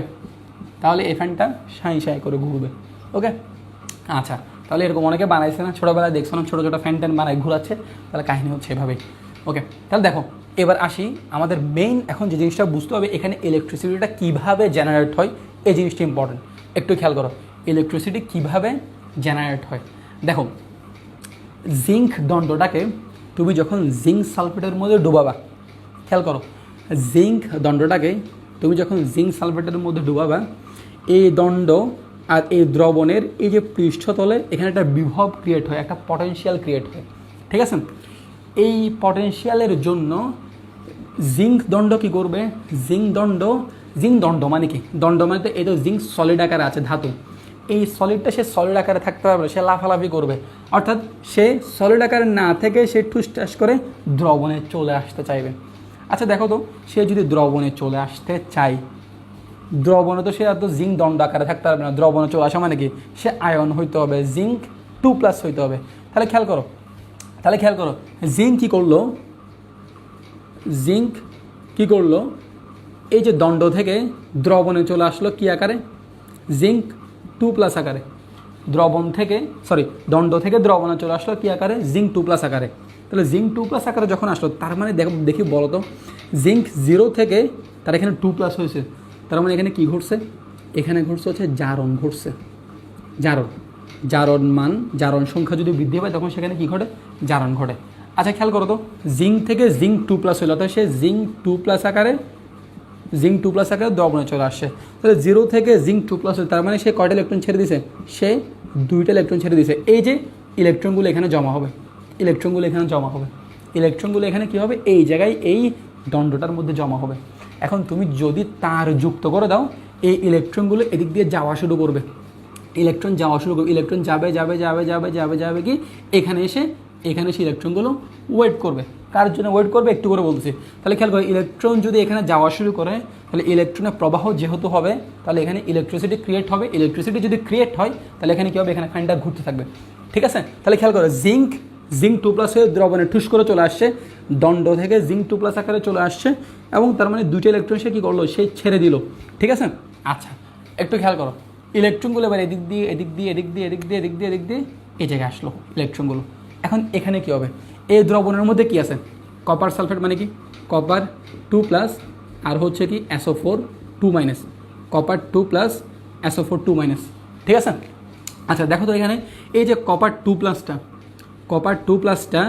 যখন এই কপার দণ্ড যখন তুমি এই দ্রবণের মধ্যে ডুবাবা, তাহলে এদের পৃষ্ঠতলে এখানে একটা পটেনশিয়াল ক্রিয়েট হবে, যার কারণে ইলেকট্রনগুলো অর্থাৎ নেগেটিভ চার্জ যখন এই জায়গায় আসবে, তখন এই কপার 2+টা সেই নেগেটিভ ইলেকট্রন দ্বারা আকর্ষিত হবে। অর্থাৎ কপার 2+ আর ইলেকট্রনের মধ্যে একটা আকর্ষণ ক্রিয়েট হবে। কেন, কারণ ইলেকট্রন হচ্ছে নেগেটিভ চার্জ আর কপার 2+ হচ্ছে কি পজিটিভ চার্জ। তাহলে খেয়াল করে ইলেকট্রনগুলো যখন আসবে, এই যে কপার 2+টা এদিক দিয়ে যাওয়া শুরু করবে, গিয়ে সে এই যে দণ্ড ইলেকট্রন দেখো এখানে চলে আসছে, ইলেকট্রন প্রায় এই যে দণ্ডের মধ্যে চলে আসছে। তো কপার 2+ যখন এখানে যাবে, খেয়াল করো কপার 2+ গেল কোথায়, গেল দণ্ডে গেল, গিয়ে কি করলো, ইলেকট্রন গ্রহণ করলো, ইলেকট্রন গ্রহণ করে সে কিসে পরিণত হইল, কপার সলিডে পরিণত হলো। তার মানে এই দণ্ডের মধ্যে গিয়ে কপারগুলো আবার আস্তে আস্তে কপার সলিড আকারে জমতে থাকবে। তাহলে দেখো তো এখানে হয়েছে ইলেকট্রন গ্রহণ, কী করছে, কপার 2+ ইলেকট্রন গ্রহণ করছে। আর আমরা জানি ইলেকট্রন গ্রহণ করা মানে কি, ইলেকট্রন গ্রহণ করা মানে হচ্ছে বিজারণ, এখানে ইলেকট্রন ছাড়ছে, ইলেকট্রন ছাড়া মানে হচ্ছে জারণ। আর আরেকটা জিনিস আছে, এখানে কপার 2+, অক্সিডেশন নাম্বার 2+ থেকে হয়েছে কপারের কত 0, অক্সিডেশন নাম্বার কমে গেলে কী হবে, কমে গেলে হচ্ছে বিজারণ, ঠিক আছে। তাহলে এই যে দেখো এই পুরা কোষটার মধ্যে এই জায়গায় এই সিস্টেমটার মধ্যে কী হয়েছে, এখানে ইলেকট্রন ছাড়ছে, এটার মধ্যে ইলেকট্রন কী করছে, ইলেকট্রন গ্রহণ করছে। আচ্ছা তাহলে দেখো এই পুরাটা হচ্ছে একটা কোষ, আমি এই কোষটাকে যদি 2টা ভাগে ভাগ করি, অর্থাৎ এই জায়গার একটা কাহিনী, এই জায়গার একটা কাহিনী, তাহলে এই 2টাকে আমি ইন্ডিভিজুয়ালি আলাদাভাবে বলতে পারি হচ্ছে অর্ধকোষ। আমি কি বলতে পারি, অর্ধকোষ, ঠিক আছে। তাহলে এটা একটা অর্ধকোষ, এটা একটা অর্ধকোষ, ঠিক আছে। 2টা অর্ধকোষ মিলে একটা পূর্ণকোষ বা একটা সেল গঠিত হয়, ঠিক আছে। এটা একটা অর্ধকোষ, 2টা মিলে হচ্ছে একটা পূর্ণাঙ্গ কোষ। আচ্ছা এবং এই যে এখানে দেখো এই যে এখানে এটা কি, এটাও ইলেকট্রোড, ঠিক আছে। আমি ইলেকট্রোড আর লিখতেছি না, অলরেডি এর আগের পয়েন্টের মধ্যে আমি ইলেকট্রোড কী জিনিস বুঝাই বলছি, ওকে। তাহলে দেখো একটা জিনিস খেয়াল করো, এই যে জিঙ্ক 2+টা জিঙ্ক 2+টা জিঙ্ক দণ্ড যখন জিঙ্ক 2+ আকারে দ্রবণে বের হয়ে আসছে, তখন এই যে ইলেকট্রোডের মধ্যে ইলেকট্রনগুলো জমা ছিল, আমি যখনই তার লাগাচ্ছি ইলেকট্রনগুলো যাওয়া শুরু করছে, ঠিক আছে, বাট এই যে যাওয়ার আগে ইলেকট্রনগুলো তো এখানে জমেই তো তারপরে গেছে, ঠিক না? তাহলে চিন্তা করো, ইলেকট্রন যখন এই জায়গায় জমে গেছে, ইলেকট্রন যখন এই জায়গায় জমে গেছে, এখানে নেগেটিভ চার্জ ক্রিয়েট হয়েছে, এখানে কি হয়েছে? নেগেটিভ চার্জ ক্রিয়েট হয়েছে। আচ্ছা দেখো তো, এই জায়গায় নেগেটিভ চার্জ যদি ক্রিয়েট হয়, আমরা এই নেগেটিভ চার্জ ক্রিয়েট হওয়ার জন্য এই কোষটার, এই অর্ধকোষটার আর একটা নাম দিতে পারবো। কী নাম? আচ্ছা আমি ওই জিনিসটা লেখার আগে ছোট্ট করে একটা জিনিস বলি। পুরোটা হচ্ছে একটা কোষ, এটা একটা অর্ধকোষ, এটা একটা অর্ধকোষ, ঠিক আছে? অর্থাৎ অর্থাৎ অর্ধকোষের ইংরেজিটা হচ্ছে কি? ইংরেজিটা হচ্ছে হাফ সেল, হাফ সেল, ঠিক আছে? তাহলে দেখো তো, এই যে জিঙ্কের যে জারণটা করছে, এটা হচ্ছে বাম সাইডে মানে লেফট সাইডে, আর এটা হচ্ছে রাইট সাইডে। তাহলে ইলেকট্রোকেমিক্যাল সেল পড়ার সময় মনে রাখবা, যেটা সবসময় লেফট সাইডে থাকবে, লেফট সাইডেড, অর্থাৎ আমরা সামনে এই বিক্রিয়াটা কিভাবে তুমি উপস্থাপন করবে সেটা লেখাবো। তো সেই জায়গায় যে জিনিসটা লেফট সাইডে থাকবে সেটাকে আমরা বলবো হচ্ছে লেফট, সেটাকে আমরা বলবো হচ্ছে লেফট হাফ সেল, এটাকে আমরা বলবো হচ্ছে লেফট হাফ সেল, অর্থাৎ বাম অর্ধকোষ, ঠিক আছে? বাম অর্ধকোষ। আচ্ছা এটা যদি লেফট হাফ সেল হয়, তাহলে এটা কি হবে? এটা অবশ্যই হবে রাইট হাফ সেল। এটা হবে কি? Right half sell. ওকে, খেয়াল করো, এই কোষটার মধ্যে জারণ ঘটছে নাকি বিজারণ ঘটছে? এই কোষটার মধ্যে ঘটছে জারণ। জারণের ইংরেজি কি? অক্সিডেশন। তাহলে এই কোষটার আরও একটা নাম দেওয়া যায়, সেটা হচ্ছে অক্সিডেশন। সেটা হচ্ছে কি? Oxidation half cell. তাহলে এটা যদি অক্সিডেশন হাফ সেল হয়, এটা কি হবে? এটা হবে কি? রিডাকশন। এটা হবে কি? রিডাকশন হাফ সেল, ঠিক আছে? আচ্ছা খেয়াল করো, আমরা একটা জিনিস মনে রাখবা, যে যেই অর্ধকোষের মধ্যে জারণ ঘটে, একটা জিনিস একদম মাথার মধ্যে ঢুকায় ফেলো, যে অর্ধকোষের মধ্যে জারণ ঘটে, সেই অর্ধকোষের মধ্যে যে ইলেকট্রোডটা ব্যবহৃত হয়, তাহলে আবার বলতেছে, যে অর্ধকোষের মধ্যে জারণ ঘটবে এবং সেখানে যে ইলেকট্রোডটা ব্যবহৃত হবে সেটা হবে হচ্ছে অ্যানোড। তাহলে আমি অ্যানোডকে কীভাবে মিন করলাম? আমি অ্যানোডকে মিন করলাম হচ্ছে যেখানে জারণ ঘটে সেটা অ্যানোড। আমি কিন্তু এভাবে মিন করি না যে এখানে নেগেটিভ চার্জ ক্রিয়েট হবে এই কারণে অ্যানোড, ওটা করলে ভুল হয়ে যাবে। কারণ আমরা যখন ইলেকট্রোলাইটিক সেল যখন বলবো, তখন এখানে কিন্তু প্লাস মাইনাসের কনসেপ্টটা উল্টা হয়ে যাবে, বাট এই যে জারণ বিজারণের কনসেপ্টটা সেমই থাকবে। তাহলে এই জিনিসটা আমরা যখন ইলেকট্রোলাইটিক বা তড়িৎ বিশ্লেষণ কোষ পড়বো, তখন তুমি জিনিসটা খুব ভালো মতো বুঝে ফেলবা। তাহলে আমি কি বললাম? যেখানে জারণ ঘটতেছে সেই জায়গার এই যে ইলেকট্রোডটা, এটা হচ্ছে অ্যানোড। তাহলে এটা কি হবে? এটা তুমি চোখ বন্ধ করে বলতে পারবা। এটা হবে কি? এটা হবে হচ্ছে ক্যাথোড। এটা হবে কি? ক্যাথোড, ঠিক আছে? তাহলে এটা হচ্ছে লেফট হাফ সেল, এটা হচ্ছে লেফট হাফ সেল এবং অক্সিডেশন হাফ সেল। তারপরে হচ্ছে এটা হচ্ছে রাইট হাফ সেল, এটা হচ্ছে রিডাকশন হাফ সেল। এবার একটু খেয়াল করো, এই যে এখানে একটু খেয়াল করো, দেখো এখানে একটু খেয়াল করো। আচ্ছা হ্যাঁ, সব কিছু ক্লিয়ার আসতেছে, পেছনে নিচে সব কিছু দেখা যাচ্ছে? আচ্ছা একটু দেখি। ওকে ঠিক আছে, তাহলে একটু খেয়াল করো। তাহলে এখানে left half cell, oxidation half cell, এটার আরেকটা আমি নাম দিতে পারি। এই যে এখানে যেহেতু অ্যানোড ব্যবহৃত হচ্ছে, তাহলে এই সেলটার আমি আরেকটা নাম দিতে পারি, সেটা হচ্ছে কি? সেটা হচ্ছে অ্যানোড হাফ সেল। সেটা হচ্ছে অ্যানোড হাফ সেল। আচ্ছা এটা যদি অ্যানোড হাফ সেল হয়, এটা কী হবে? এটা হবে ভাই ক্যাথোড হাফ সেল। এটা হবে কি? এটা হবে ক্যাথোড হাফ সেল। তাহলে anode half cell, cathode half cell. তাহলে খেয়াল করো, লেফট পাইলাম, অক্সিডেশন পাইলাম, অ্যানোড পাইলাম। আচ্ছা এবার আসি এই জায়গায়, এই যে ইলেকট্রোডের মধ্যে কি জমছে? ইলেকট্রন জমে আছে, অর্থাৎ নেগেটিভ চার্জ জমে আছে। এই কারণেই এটার আরেকটা নাম দেওয়া যাবে, সেটা হচ্ছে নেগেটিভ, সেটা হচ্ছে negative half cell. Negative half cell. এটা যদি নেগেটিভ হাফ সেল হয়, তাহলে এটা কি হবে? এটা হবে, নিজেই তোমরা বুঝতে পারতেছো, এটা হবে পজিটিভ হাফ সেল। ওকে, এই মাইক তুই নিচে পড়ে গেছিস কেন? এই তো তোর মাইকটাকে একটু ঠিক করি আমি। ওকে ঠিক আছে, ওকে, তাহলে খেয়াল করো, এটা নেগেটিভ, এটা কি পজিটিভ। আচ্ছা দেখো তো আমরা কী কী পাইছি, লেফট অক্সিডেশন অ্যানোড নেগেটিভ। আচ্ছা ভাই এই জিনিসগুলো মনে কীভাবে রাখবো, ছোটো একটা টেকনিক শিখাই দিই। এই দেখো আমরা লোন নিই না ব্যাংক থেকে, LOAN, কত সিম্পল একদম, ঠিক না? তুমি জাস্ট LON মনে রাখবা, তাহলে এই জিনিসটা অটোমেটিক তুমি চিন্তায় চলে আসবে। L দিয়ে হচ্ছে লেফট, ও দিয়ে হচ্ছে অক্সিডেশন, এ দিয়ে হচ্ছে অ্যানোড, এন দিয়ে হচ্ছে নেগেটিভ হাফ সেল। ওকে, ক্লিয়ার বিষয়টা? এবং তার বিপরীত হবে এটা, ঠিক আছে? তাহলে আমি ছোট্ট করে একটু সামারি করতেছি। এটা একটা অর্ধকোষ, এটা একটা অর্ধকোষ, দুইটা মিলে হচ্ছে একটা সেল বা পূর্ণকোষ। এই যে বামে যেটা আছে এটা হচ্ছে লেফট, ডানেরটা হচ্ছে রাইট। এটা অক্সিডেশন, এটা রিডাকশন, এটা অ্যানোড, এটা ক্যাথোড, এটা নেগেটিভ, এটা পজিটিভ। খেয়াল করে এখানে নেগেটিভ চার্জ জমে যাওয়ার কারণে এটাকে আমরা নেগেটিভ হাফ সেল বলতেছি। ঠিক একই সময়ে এই জায়গায় কপার 2+ এখানে এসে কপার সলিড হচ্ছে, কপার সলিড হয়ে যাচ্ছে। অর্থাৎ এখানে কিন্তু নেগেটিভ চার্জগুলো কিন্তু ভ্যানিশ হয়ে যাচ্ছে, কারণ নেগেটিভ চার্জগুলোকে অর্থাৎ ইলেকট্রনগুলোকে কপার 2+ গ্রহণ করে এই জায়গাটায় কী হচ্ছে, নিউট্রাল হয়ে যাচ্ছে। তাহলে এই জায়গাটা নিউট্রাল মানে জিরো, নিউট্রাল হয়ে যাওয়ার কারণ দেখো এখানে হচ্ছে নেগেটিভ চার্জ আর এই জায়গায় হচ্ছে কি, এই জায়গা হচ্ছে নিউট্রাল। তাহলে নেগেটিভের সাপেক্ষে এই জায়গার জিনিসটাকে আমরা কি বলি, আমরা বলি হচ্ছে পজিটিভ, এই কারণে আমরা বলি এটা কি পজিটিভ হাফ সেল, আর এটা হচ্ছে নেগেটিভ হাফ সেল। তাহলে লিখে রাখো, এই জায়গায় নেগেটিভ, এই জায়গায় পজিটিভ। বাট আমি বারবার বলতেছি এখানে আমি অ্যানোড লিখছি কিসের কারণে, অ্যানোড লিখছি জাস্ট এই জায়গায় জারণ হয়েছে এই কারণে, আর এই জায়গায় ক্যাথোডটা কেন, ক্যাথোড হচ্ছে বিজারণের কারণে।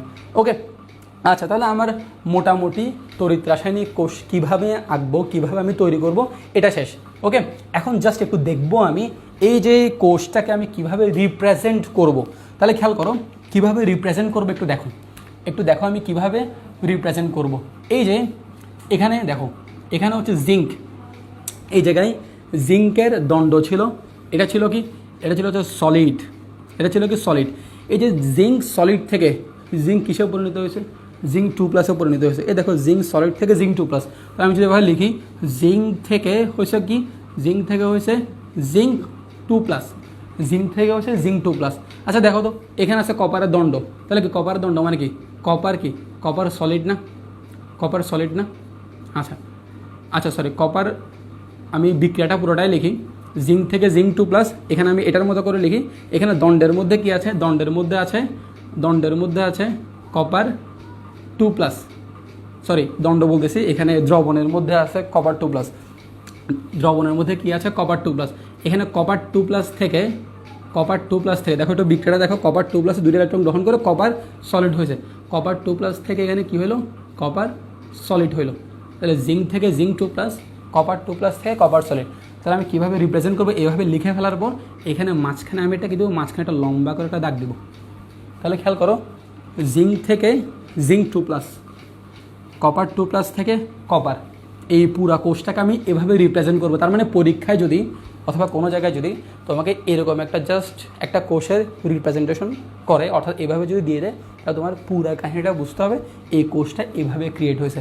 এখানে জিঙ্কের জায়গায় ক্রোমিয়াম থাকতে পারে, কপারের জায়গায় অন্য কিছু থাকতে পারে, অন্যান্য কোষের ক্ষেত্রে বিভিন্ন রকম হতে পারে, ঠিক আছে? আচ্ছা এবার একটু দেখো এই জায়গায় আমি কোষটা তো রিপ্রেজেন্ট করে ফেললাম, এই কোষটা যদি আমি কিছুক্ষণ রেখে দিই এখানে একটা ঝামেলা ক্রিয়েট হবে। কী ঝামেলা ক্রিয়েট হবে একটু দেখো এখানে জিঙ্কের দণ্ড থেকে জিঙ্ক 2+ আকারে বের হয়ে চলে আসতেছে। তাহলে জিঙ্ক 2+ থেকে 2+ আকারে যদি বের হয়ে চলে আসে, তাহলে এখানে কি হবে, এখানে জিঙ্ক 2+ দ্রবণের মধ্যে বেড়ে যাবে, দ্রবণে কী হবে, পজিটিভ চার্জ অনেক পরিমাণে বেড়ে যাবে। তাহলে এরকম জিঙ্ক 2+ যদি অনবরত বের হয়ে আসতে থাকে, তাহলে দ্রবণের মধ্যে জিঙ্ক 2+-এর সংখ্যা অনেক বেশি বেড়ে যাবে। এখন জিঙ্ক 2+-এর সংখ্যা যদি বেড়ে যায়, তাহলে কিছুক্ষণ পরে তুমি দেখবা যে এই যে দণ্ড যেটা আছে, দণ্ড মানে জিঙ্ক, এই দণ্ড থেকে জিঙ্ক 2+ আর বের হয়ে আসতে পারবে না। কেন পারবে না? কারণ দ্রবণের মধ্যে জিঙ্ক 2+ পজিটিভ চার্জের সংখ্যা অনেক বেশি বেড়ে গেছে। তাহলে এই কারণেই নতুন পজিটিভ চার্জ বিশিষ্ট আয়ন দ্রবণে আসতে পারবে না। তাহলে জিঙ্ক থেকে যদি জিঙ্ক 2+ হইতে না পারে, কেন পারতেছে না? দ্রবণে এখন জিঙ্ক 2+ বেড়ে গেছে, এতক্ষণ ধরে বিক্রিয়া ঠিকরা হয়েছে, অনেক বেশি বেড়ে গেছে। যদি আসতে না পারে তাহলে তো এখানে ইলেকট্রনটাও ছাড়তে পারবে না, ইলেকট্রন যদি ছাড়তে না পারে ইলেকট্রিসিটি জেনারেট হবে না, ইলেকট্রিসিটি যদি জেনারেট না হয় তাহলে আলটিমেটলি ফ্যান ঘুরতেছে না, মানে লাভ নাই আর কি, ঠিক আছে? তাহলে এই যে খেয়াল করো এখানে এই কাহিনিটা হচ্ছে ঠিক এখানেও ঠিক সেম কাহিনী। এই যে তোমার কপার 2+ এখানে গিয়ে গিয়ে গিয়ে গিয়ে জমতেছে, কপার 2+ এখানে ইলেকট্রন গ্রহণ করে কি হয়ে যাচ্ছে, এখানে এখানে কপার সলিডে পরিণত হচ্ছে। তাহলে ঠিক এই জায়গায় এই সময় দ্রবণে কপার 2+ যেহেতু চলে যাচ্ছে, বেশি থেকে যাচ্ছে কি SO4 2- থেকে যাচ্ছে। তাহলে এই যে এখানে দ্রবণে SO4 2- প্রচুর পরিমাণে বেড়ে যাবে, অর্থাৎ 2- নেগেটিভ চার্জ বেড়ে যাবে। এখন নেগেটিভ চার্জ বাড়লে সমস্যা কি, এই যে ইলেকট্রন যেগুলো আসতেছে এগুলো এখানে আর আসতে পারবে না দণ্ডের মধ্যে, কারণ এই যে নেগেটিভ এগুলো সবগুলো কী করবে, বিকর্ষণ করবে। তাহলে কাহিনী সেম, এখান থেকে ইলেকট্রন বেরোতে পারতেছে না, কারণ জিঙ্ক 2+ হতে পারতেছে না, আর কিছু না কিছু বের হলেও ওরা আবার এদিকে গিয়ে কী করতেছে, বিকর্ষণ ফিল করতেছে। কার কারণে, দ্রবণে SO4 2- বেড়ে যাওয়ার কারণে। তাহলে এই সমস্যাটাকে সলভ করার জন্য আমরা কি ইউজ করি, তোমরা অনেকেই অনেক জায়গায় পড়েছ, আমরা এই জায়গায় একটা ব্রিজ ইউজ করি, একটা ব্রিজ, ঠিক আছে, একটা ব্রিজ, একটা সেতু, ঠিক আছে। আমরা তো সেতু সবাই চিনি, যেটা দিয়ে আমরা কী করি, যেটা দিয়ে আমরা নদী পারাপার হই, ঠিক আছে। একটা ব্রিজ ইউজ করি, এটা একটু মুছে দিই আমি, এই যে ব্রিজ, ঠিক আছে। তাহলে এখানে আমরা যে ব্রিজটা ইউজ করি এটা কোনো লোহার ব্রিজ না, এটা হচ্ছে একটা লবণের ব্রিজ, ঠিক আছে, একটা লবণের ব্রিজ। অর্থাৎ এখানে এই যে পুরো জিনিসটা লবণ দিয়ে তৈরি হয়, এই কারণেই এটাকে বলা হয় হচ্ছে সল্ট ব্রিজ বা লবণ সেতু, সল্ট ব্রিজ বা লবণ সেতু, ঠিক আছে। সল্ট ব্রিজ বা লবণ সেতু ব্যবহার করা হয়। এবং লবণ সেতু হিসেবে এখানে বিভিন্ন কিছু ব্যবহার করা হয়। আমরা KCl ইউজ করতে পারি, পটাশিয়াম ক্লোরাইড ইউজ করতে পারি, আমরা অ্যামোনিয়াম নাইট্রেট ইউজ করতে পারি, আমরা এগার ইউজ করতে পারি, আমরা অনেক কিছু ইউজ করতে পারি, বাট মেনলি কমনলি আমরা KClটা ব্যবহার করি, ঠিক আছে। আচ্ছা, তাহলে একটা জিনিস দেখো, এই সল্ট ব্রিজটা যখন আমি ইউজ করব তখন এই কোষটা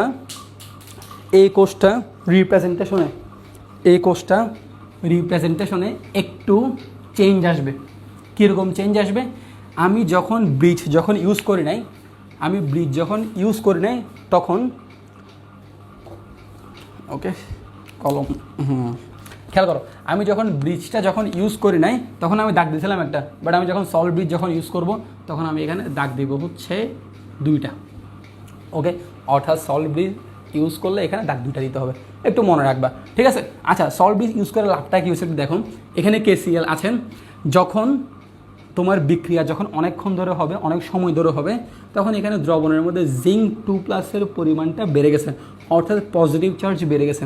ঠিক তখনই এই লবণ সেতু থেকে এই যে পুরা সেতুটা, এটা একটা কাচের দণ্ড থাকে, কাচের দণ্ডের মধ্যে ফুল KClটা ভেতরে এখানে থাকে অ্যাকোয়াস আকারে, এবং এই জায়গায় কিছু তুলা থাকে, ঠিক আছে, কিছু তুলা দেওয়া থাকে যাতে সবগুলো খুব দ্রুত না এসে একটা রেগুলার ওয়েতে আসতে পারে। তাহলে চিন্তা করো, এই যে KClটা থেকে এখান থেকে একটা আয়ন আসবে, এই সাইড থেকে একটা আয়ন আসবে। তাহলে খেয়াল করো, এখানে যেহেতু জিঙ্ক 2+ পজিটিভ চার্জ, একে নিষ্ক্রিয় করার জন্য এখানে কোনটা আসবে, পজিটিভ আসবে নাকি নেগেটিভ আসবে, এটা হচ্ছে K+, এটা হচ্ছে Cl-। তাহলে চিন্তা করো, পজিটিভকে নিষ্ক্রিয় করার জন্য, মিনিমাইজ করার জন্য, প্রশমিত করার জন্য এখান থেকে Cl- আসবে, আর এই SO4 2- এখানে যেটা বেড়ে গেছে এটাকে প্রশমিত করার জন্য আমার K+ আসবে। Cl- এসে জিঙ্ক ক্লোরাইড হয়ে এই দ্রবণের এই যে পজিটিভ চার্জের ঘাটতিটা যেটা বেড়ে গেছে সেটা কমাই দিবে, আর এখানে যে এই যে Cl- এখানে এসে K+টা এখানে এসে পটাশিয়াম সালফেট হয়ে এখানে নেগেটিভ চার্জের যে পরিমাণটা বেড়ে গেছিলো সেটা কমাই দিবে। তা আলটিমেটলি পুরোটা কী হয়ে যাবে, পুরোটা মিনিমাইজ হয়ে যাবে। আচ্ছা, তাহলে আমরা যে এখন এই যে ড্যানিয়েল কোষটা বা একটা ইলেকট্রোকেমিক্যাল সেল কীভাবে চিত্র আঁকতে হয় আর কীভাবে রিপ্রেজেন্ট করতে হয় পুরোটা পড়ে বসে। তাহলে এটা হচ্ছে প্রথমে হচ্ছে একটা কোষ আমি কিভাবে আঁকবো, আর এটা হচ্ছে আমি কোষ কীভাবে উপস্থাপন করব, এটা হচ্ছে কোষ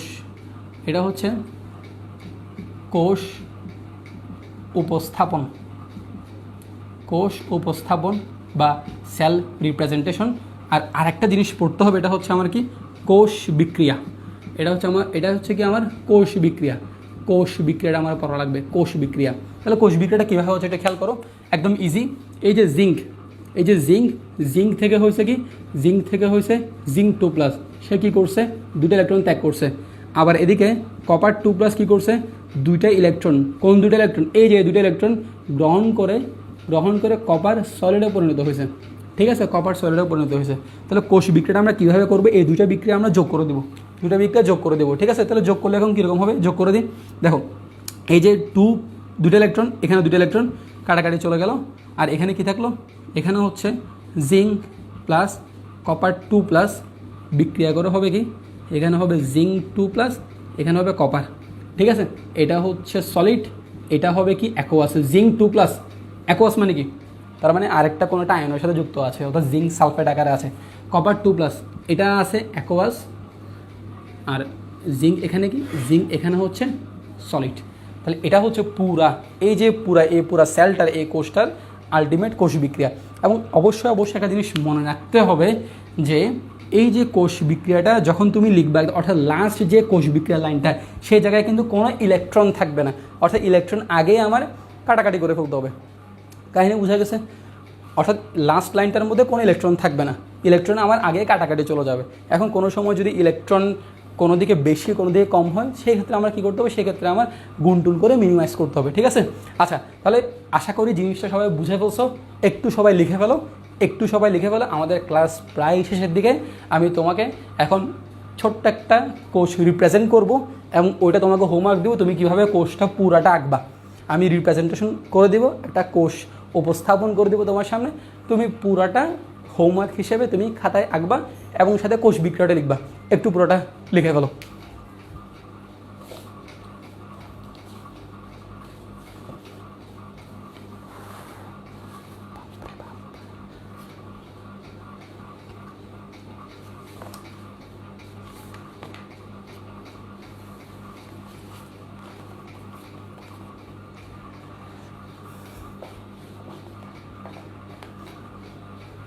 ওকে, তাহলে আমি পুরা জিনিসটা মুছে দিচ্ছি।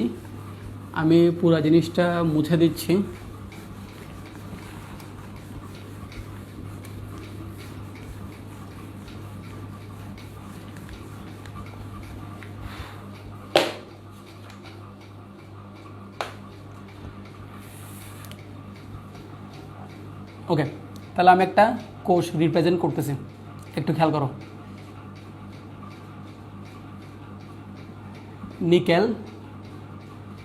নিকেল থেকে হয়েছে নিকেল 2 প্লাস, এখানে আমি লবণ সেতু চিহ্নটা দিলাম। তারপরে হচ্ছে সিলভার, Ag+ থেকে হয়েছে কি সিলভার। ঠিক আছে, এই কোষটা তোমাকে আমি রিপ্রেজেন্ট করে দিলাম।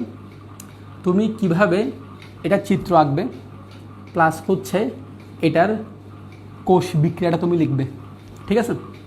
আচ্ছা, আমি তোমাকে একটা ইজি করে দিই। প্রথম হোমওয়ার্কটা হচ্ছে এটার চিত্র তুমি আঁকবা, এটা তোমার হোমওয়ার্ক। আমি জাস্ট তোমার কোষ বিক্রিয়াটা একটু লিখে দিচ্ছি, খেয়াল করো। নিকেল হয়েছে কিসে, নিকেল 2 প্লাস, তার মানে কি 2 প্লাস মানে কি সোডিয়াম থেকে একটা ইলেকট্রন চলে গেলে সোডিয়াম প্লাস হয়, তাহলে নিকেল 2 প্লাস হয়েছে মানে কি, তার মানে এখান থেকে কটা ইলেকট্রন চলে গেছে, 2টা ইলেকট্রন চলে গেছে। এখানে কি আছে, তার মানে সিলভার Ag+, সিলভার কি আছে Ag+, সে Ag+ থেকে হয়েছে কি, Ag+ থেকে হয়েছে Ag, তার মানে প্লাস থেকে 0 হয়েছে, তার মানে সেই ইলেকট্রন গ্রহণ করছে কয়টা, একটা। আচ্ছা, এখন আপাতত লিখিও না, এটা খেয়াল করো। আমি যদি এখন যোগ করে দিই, তাহলে এখানে নিকেল থাকবে, Ag+ থাকবে, Ni2+ থাকবে, অর্থাৎ নিকেল 2 প্লাস থাকবে, Ag থাকবে, কিন্তু এখানে একটা ইলেকট্রন, এখানে 2টা ইলেকট্রন, আমার হিসাবের মধ্যে এই সাইডে একটা ইলেকট্রন চলে আসবে, কিন্তু আমরা বলছি কি লাস্টে কোষ বিক্রিয়ার মধ্যে কী থাকবে না, কোনো ইলেকট্রন থাকবে না। তাহলে এটাকে আমরা কীভাবে মিনিমাইজ করব, এটা মিনিমাইজ করার টেকনিক হচ্ছে, আমি এই যে পুরা কোষটাকে কী করব, 2 দ্বারা গুণ করে দেবো, পুরো বিক্রিয়াটাকে 2 দ্বারা গুণ করে দেবো। ঠিক আছে? তাহলে 2 দ্বারা গুণ করলে কী হবে, × 2, আমি ডিরেক্ট গুণই করে দিই, পুরোটা 2 দ্বারা গুণই করে দিই। ঠিক আছে? তাহলে কী হবে, 2Ag + 2E 2Ag। ঠিক আছে? তাহলে এখন দেখো তো, এখন এই 2টা ইলেকট্রন কাটাকাটি চলে গেল, বাকি থাকলো কি এই যে নিকেল। আচ্ছা, এগুলো একটা আমি দিয়ে দিই, তাদের ফিজিক্যাল স্টেটগুলো দিয়ে দিই। সলিড, এটাও হচ্ছে অ্যাকোয়াস, এটাও হচ্ছে সলিড, এটাও হচ্ছে কি অ্যাকোয়াস। তাহলে দেখো নিকেল সলিড ছিল, ঠিক আছে, বিক্রিয়া করছে Ag+ এর সাথে, যেটা কি, তাহলে প্লাস চার্জ দেখবো মানে কি সবগুলো অ্যাকোয়াস, জলীয় দ্রবণে আছে। ঠিক আছে? এখানে কি হলো, নিকেল 2 প্লাস অ্যাকোয়াস উৎপন্ন হইল কি Ag। ঠিক আছে? যেটা কি হইলো, সলিড হয়ে গেল। তাহলে এটা হচ্ছে আমার আলটিমেটলি কোষ বিক্রিয়া। তোমাকে আরেকটা হোমওয়ার্ক দিব, সেটা হচ্ছে কি, সেটা হচ্ছে ক্রোমিয়াম থেকে ক্রোমিয়াম 3 প্লাস পিবি 2+ থেকে পিবি ল্যাট, এই হোমওয়ার্কটা তুমি করবা, এটা তুমি কোষ বিক্রিয়াটা করবা, ঠিক আছে? সো আমাদের ক্লাসটা মোটামুটি শেষ। আজকে লাইভ ক্লাসের মধ্যে একটু প্রবলেম হওয়ার কারণে আমি আমার কথা রেখেছি, আমি পুরা ক্লাসটা তোমাদের করাই দিছি। এখন বাকিটা হচ্ছে তোমাদের উপর, অর্থাৎ তোমাদেরকে যা যা হোমওয়ার্ক দিছি সবগুলো করে ফেলবে, আর পুরা যা যা পড়াচ্ছি সবগুলো নোট করে ফেলবে, ঠিক আছে? এবং তোমরা নোট করেছো কি করো নাই এটা আমি বুঝবো তোমাদের পোস্টের মাধ্যমে। তোমরা যারা যারা সবাই তো নোট করে ফেলবে, এবং নোট করার পর আমার দেখে বেশি শান্তি লাগবে যদি তোমরা কি করো, তোমরা নোটগুলো ওখানে পোস্ট করো। কারণ আমি পোস্ট করলে, গ্রুপের মধ্যে নোট পোস্ট করলে আমি বুঝতে পারবো তোমরা ক্লাসটা পুরা করেছো এবং সুন্দর মতো নোট করেছো। আশা করি এই জিনিসটা পুরা কনসেপ্টটা, অর্থাৎ আমরা আজকে কীভাবে একটা গ্যালভানিক কোষ বা ইলেকট্রোকেমিক্যাল সেল বা তড়িৎ রাসায়নিক কোষ তৈরি করব, এটা তোমরা পুরোপুরি জিনিসটা বুঝতে পেরেছো। আমরা প্রথমে কোষ তৈরি করেছি, একটা কোষ কীভাবে রিপ্রেজেন্ট করব সেটা পড়েছি, দেন হচ্ছে কিছু হোমওয়ার্ক দিয়েছি, এগুলো তোমরা বাসায় করবে, ঠিক আছে? আশা করি ক্লাসটা সবাই বুঝতে পেরেছো, সবাই ভালো মতো এনজয় করেছো। ইনশাল্লাহ নেক্সট ক্লাস আবার দেখা হবে, এবং আমাদের যা যা প্রবলেম ছিল, টেকনিক্যাল প্রবলেম, এগুলো সবগুলো একদম ধুয়ে মুছে ক্লিন করে ফেলবো, এবং নেক্সট ক্লাস আসবো আরও বেশি স্ট্যান্ড নিয়ে, এবং তোমরাও আমার সাথে থাকবে।